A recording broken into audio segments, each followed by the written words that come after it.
Yes, yes, yes. Welcome, ladies and gentlemen, to Chronic Series. The long wait is over.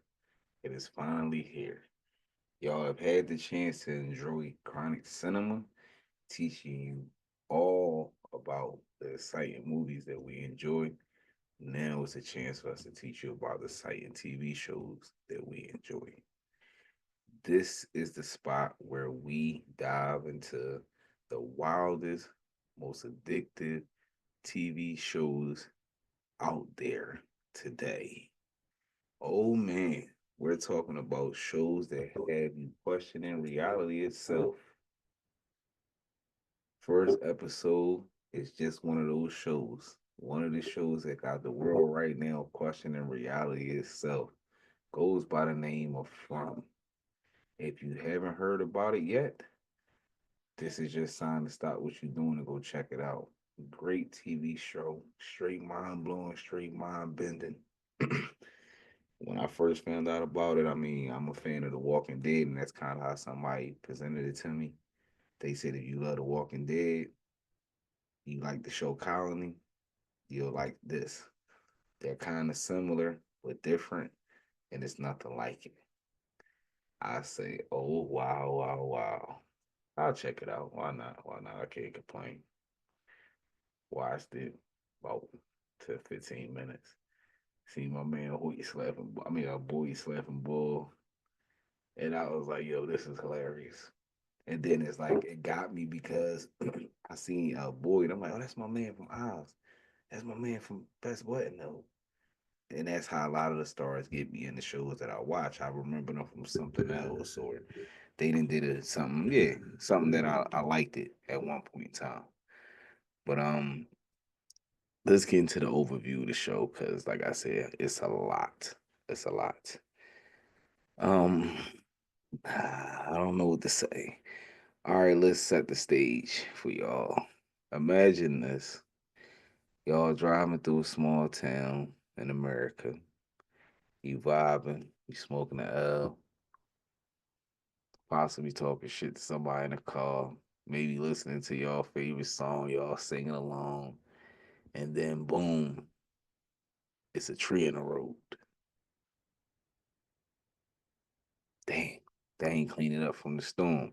Now we know in real reality, all you gotta do is just call the road people and somebody can help. But you ain't got no tower.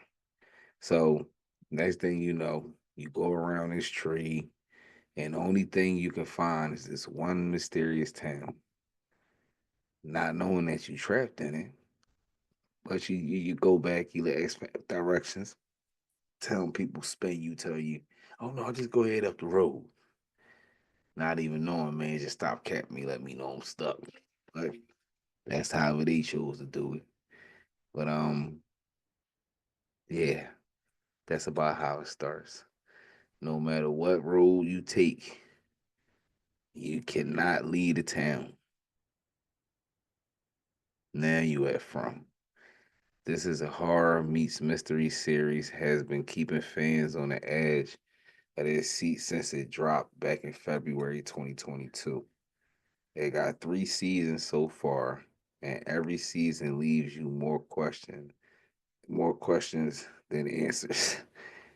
And I mean, I'm only a nice little ways through, and I'm gonna fully agree with more questions than answers because it's like every way that you think you got it figured out, something else comes up, or you have a lot of questions in the beginning. Like when I first started out, I was just like, okay, why is this dude ringing a bell?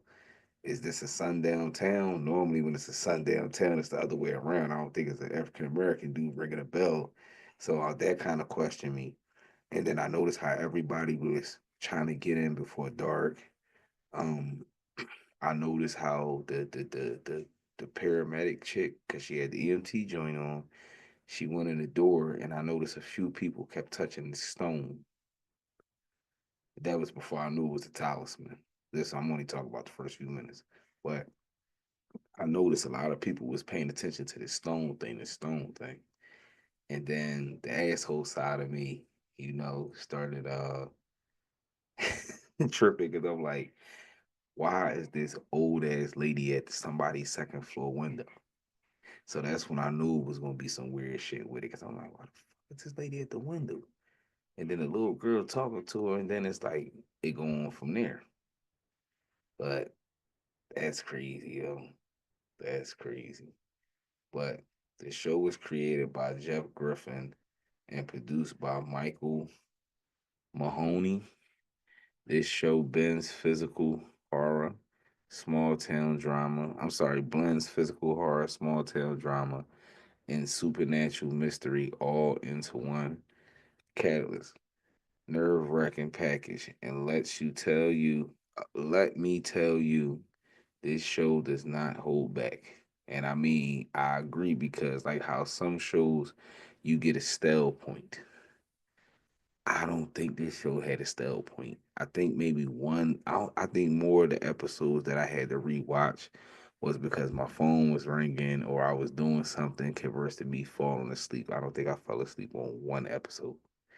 Not unless I laid down and was just dragged down, tired. But I promise, I think I watched every episode. I know I rewatched a few because it was concepts I didn't get, and I like to rewatch things a few times because it's stuff that you miss, which you'll see in part two and part three of this segment. But let's get back into it. Um, let's start with the plot and the premise of the show.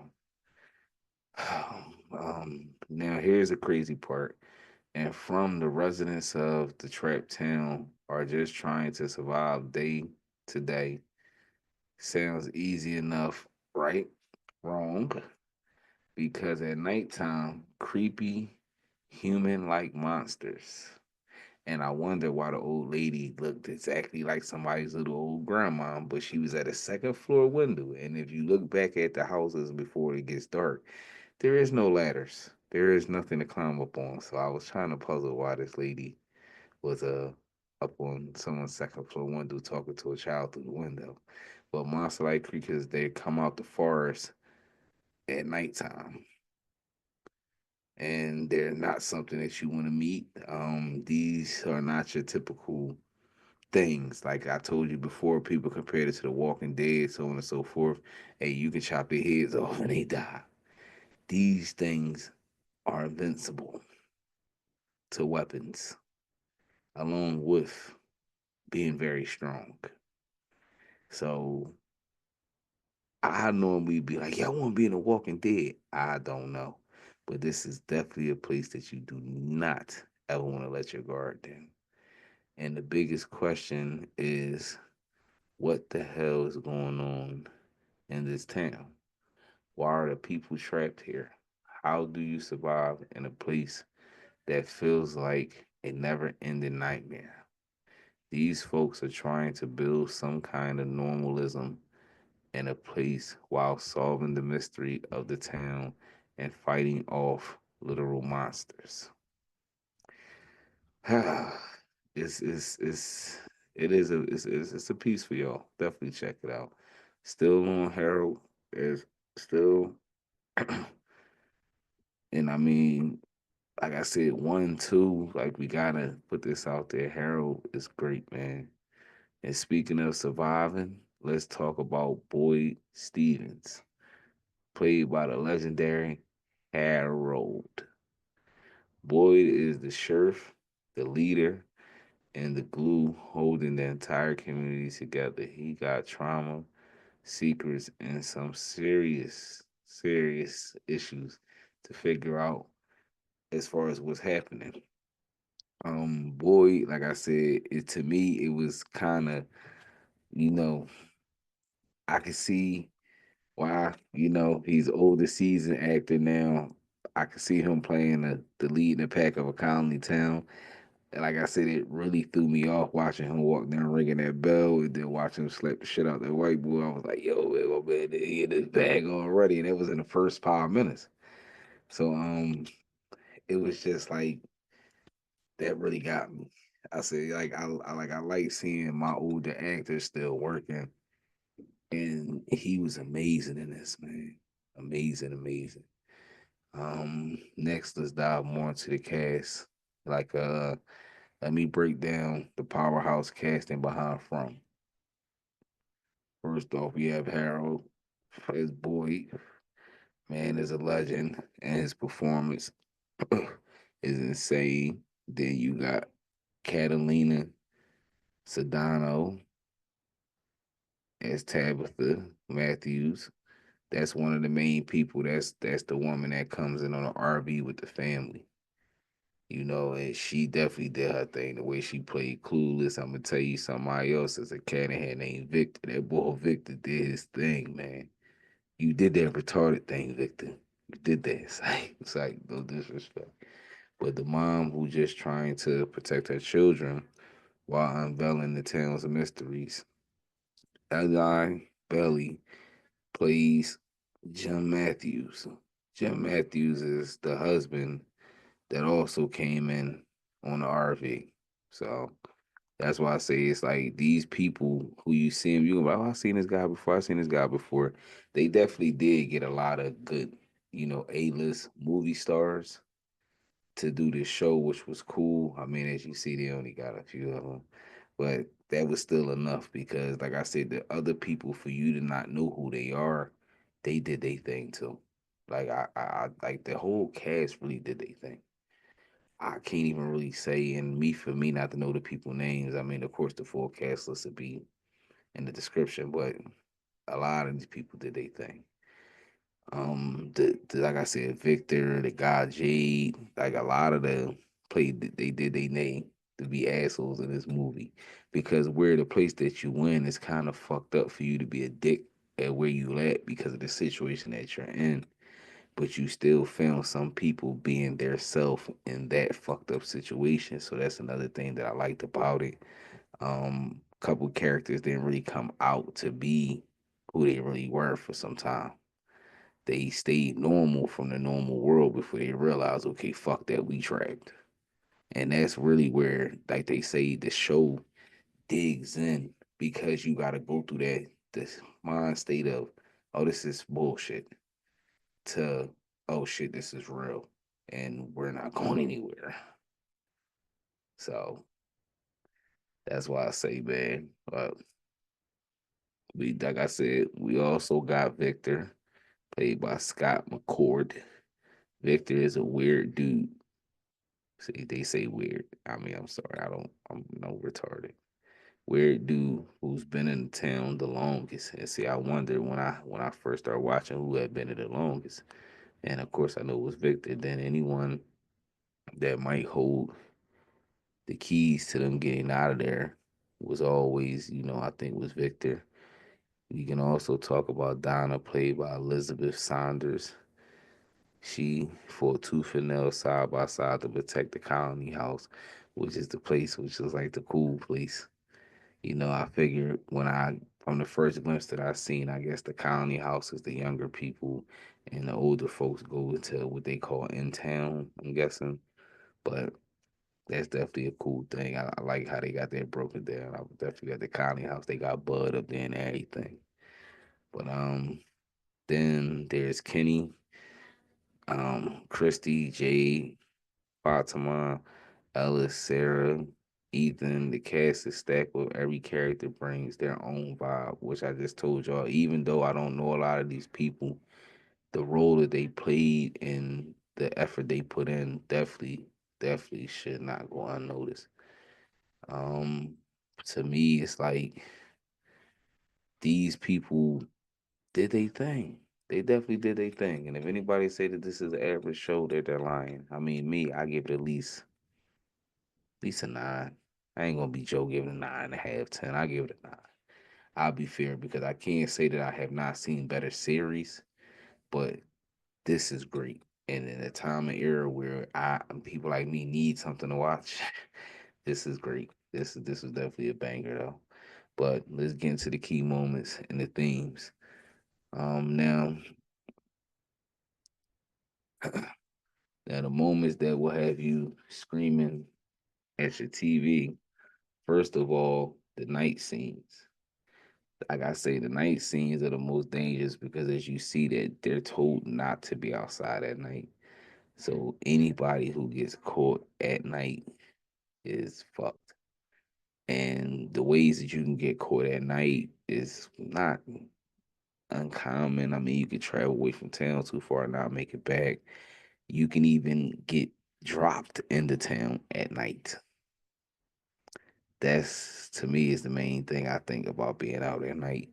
But if the town gets you stuck there at nighttime, because I don't think it has a time limit of when you can arrive or when it allows you to arrive. That's another thing I had to figure out. So it's a lot of questions. How often do people arrive? Do they arrive when people die? Do they arrive as whatever? Like it's a lot of questions. But that's the main, to me, the most things that I worry about as far as the scenes because like I said, the nighttime is the most craziest times. But when those monsters come out, my heart can take it. I don't know about all that. That shit be cool. Them niggas like regular people. I done seen crazier shit. 28 days. Name a couple monsters that resemble them, but they look like regular people, but they act like straight out of the worst nightmare. Um, they don't run. That's the coolest thing. So you can run away from them. I mean, they're pretty smart, so they track you down in the weirdest way. I don't know how that works, but it's like to me, it's like living a whole day of happiness, knowing that the night has that in store. And what about the relationship like Boyd and his son Ellis, or the Matthew family, which is the people in the RV? Um, this just was a lot, man. It was a lot. The show is balanced. The show balances the horror and the real emotional connections that make you care about these characters, which I do agree with. I fully agree with because everybody's story is like very, very cool. And let's not forget the big question: is the town some kind of paradox? Nah, not a paradox.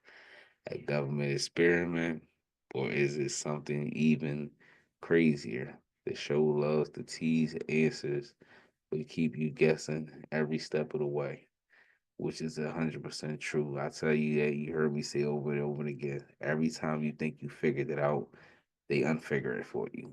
So it's not hard. Why should you watch? And because you ain't got nothing else better to do. So why should you watch? Give From a shot, man. Let's make. Let me break it down to you, right? If you're a fan of shows like Lost, The Walking Dead, you're gonna love this. The mystery will have you staying up late, binge watching, Googling for theories and everything. I was there. The cast is phenomenal. The writing is sharp, and the horror is downright legit. I mean, people say they wish they would have seen the monsters more. I've seen them enough for me. And y'all, I'm not exaggerating when I say that this show will make you laugh, cry, and scream at the same time. It really does. It's like that's why I try to figure out what genre to put it in: sci-fi, horror, or drama, because it has it all. You know, all in one show. So, what you waiting for, man? Hit up NGM Plus or whatever streaming platform that you get your stuff to, and start streaming, man. It's 3 episodes and it's definitely been watch worthy. I'm gonna tell you now to pace yourself on the watching because it does not come back on to 2026. I'm gonna keep reminding you guys that it does not come back on to 2026. Ignorant people keep calling, but it's like all right, y'all. That's it for today's episode. We'll touch on season by season right now. Like I said, I'm doing season one. We gonna get back as I learn more details other than what I done gave y'all so far. I done try my best to remember all the details without giving you too much, so that way y'all can enjoy it and get the same, feel that I got off watching it as I'm anticipating on watching it. As far as the channel, I mean, definitely welcome, welcome, welcome to the new home. Make sure you like, comment, and share this video anywhere you can share it at. Um, Make sure y'all check out from. Please check out from. Get them guys a follow too. Follow us on all social media platforms. And also, while you at it, don't forget about the Big Brother site, Chronic Cinema. Make sure you check out all past episodes. Season 1 of Chronic Cinema, Season 2 coming soon. And as always, man, I appreciate you guys and see you guys next time.